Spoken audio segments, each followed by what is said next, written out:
Naime, radi se o saobraćajnoj nesreći iz maja meseca ove godine u kom je učestvovao opštinski automobil, dakle automobil opštine Aranđelovac i koje je vozila osoba za koja to nema pravo niti je zaposlena u opštini Aranđelovac, a u tom momentu je bilo 2 časa ujutru, dakle 2 časa po ponoći, a ta osoba je imala po policijskom zapisniku koji ste svi imali uvid, imala je 1,5 promila alkohola u krvi, prošla kroz crveno svetlo u centru Aranđelovca i slupala još 2 automobila. Oprečne informacije stižu od predsjednika opštine i od opštine Aranđelovac, pa ću sada ja citirati i šta kaže predsjednik opštine, a šta kaže i sama, dakle, opština Aranđelovac. Dakle, predsjednik opštine prvo kaže za tu situaciju sljedeće reči, citiram: "Nemojte zato što je taj volonter na neki način povezan sa poslanikom da to zloupotrebljavate i da stalno spominjete." Dok se u dopisu opštine Aranđelovac medijima kaže: "Narodni poslanik Milosav Milović nema niti je ikada imao posinka, odnosno pastorka." Sljedeća stvar jeste to da predsjednik opštine izjavi, dakle, da su to bili volonteri i da su, citiram, "radili to bez naknade, radili po ceo dan, mesec, dva." Dok se u saopštenju opštine Aranđelovac kaže: "Takođe, apsolutna je neistina da je u 2 časa posle ponoći bilo ko raznosio pakete pomoći ugroženima. Paketi su deljeni isključivo u toku radnog vremena. Pomenuti Predrag Spasić je, kao i drugi, od preko 100 volontera vozio službeni auto uz radni nalog u toku radnog vremena." Dakle, predsjednik opštine i sama opština Aranđelovac mora se dogovore šta je istina u ovom slučaju. I to je naše glavno pitanje. Dakle, šta je istina?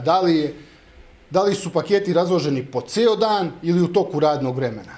I ono što je vrlo bitno jeste ko je potpisao putni nalog da opštinski automobil vozi osoba koja to nema pravo, odnosno nije zaposlena u opštinskoj upravi Aranđelovca. I još jedno vrlo bitno pitanje: ako je istina ovo što se kaže u dopisu opštine Aranđelovac, dakle da je vožen službeni auto u toku radnog vremena, a gde je taj službeni auto bio posle radnog vremena, ko je to kontrolisao i ko će da preuzme odgovornost za to? Dakle, ono što mi želimo da poručimo jeste da je ovo normalna država i da je ovo normalna vlast i da imamo normalnu vlast u gradu. Predsjednik opštine i svi funkcioneri bi zbog ovog slučaja momentalno podneli ostavke. Iako nisu krivično odgovorni, oni imaju političku i moralnu odgovornost za ovo što se desilo.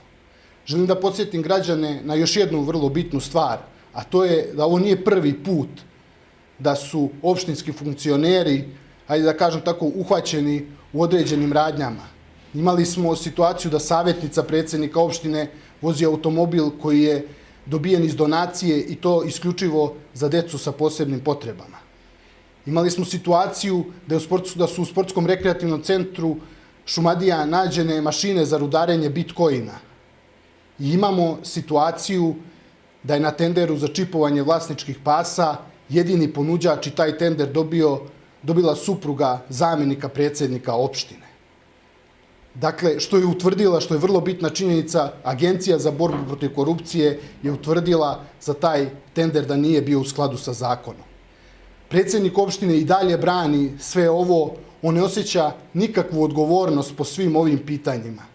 Zato Aranđelovac stagnira, zato Aranđelovac ide unazad. Mi sumnjamo na još mnoge nameštene tendere, ali to će se sve otkriti kada ova opštinska vlast bude pala i kada jedna nezavisna revizorska institucija i nezavisni istražni organi utvrde šta se sve tu dešavalo. Dakle, pozivamo građane Aranđelovca da ne veruju rečima predsjednika opštine, jer smo utvrdili po ko zna koji put da su one neistinite. I pozivamo građane Aranđelovca da veruju sebi, da veruju svojim očima, da veruju svojim ušima, a ne ono što im serviraju čelnici opštinske vlasti samo kako bi sačuvali svoj interes i svoj položaj.